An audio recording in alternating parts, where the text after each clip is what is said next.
बिस्मिल्लाहिर्रहमानिर्रहीम अस्सलाम वालेकुम नाज़रीन, मैं जी साकियों। आज 31 अगस्त 2022 के दिन के 2 बजे हैं। नाज़रीन, मुख्तसर मैं आपको अपडेट करता हूँ कि मैं इस वक्त दरिया चनाब के हेड मोहम्मद वाला पुल पर मौजूद हूँ मुल्तान के साथ, और मैं तौसा बिराज पर जा रहा हूँ और अभी इंशाल्लाह यहाँ से रवाना होकर 1-1.5 घंटे तक वहाँ पर पहुँचकर आपको लाइव सारा मंजर दिखाऊंगा कि फिर से तौसा बिराज पर पानी का मिकदार में इजाफा हो गया। जो सैलाबी रेला है उसमें इजाफा हो गया, और FFD की जो रिपोर्ट है उसके मुताबिक कहा जा रहा है कि 6.5 या 7 लाख तक जा सकता है। तो सुबह की रिपोर्ट के बाद अब जबकि फिर वहाँ पर इजाफा हो गया, तो इस हवाले से मैं आपको वहाँ पर जाकर लाइव अपडेट करूँगा।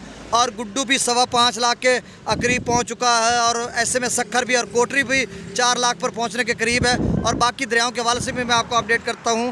तो नाज़रीन, मेरे साथ रहिएगा। इंशाल्लाह 1.5 घंटे तक मैं तौसा बिराज पर आपको लाइव एक सैलाबी रेले के ऊंचे दर्जे के सैलाबी रेले के मनाजिर दिखाऊंगा, और वहां पर बाकी दरियाओं का तजिया भी बताऊंगा और क्या सूरत हाल रहेगी, ये सारी डिटेल आपके सामने रखूँगा। बहुत शुक्रिया। अल्लाह हाफिज़।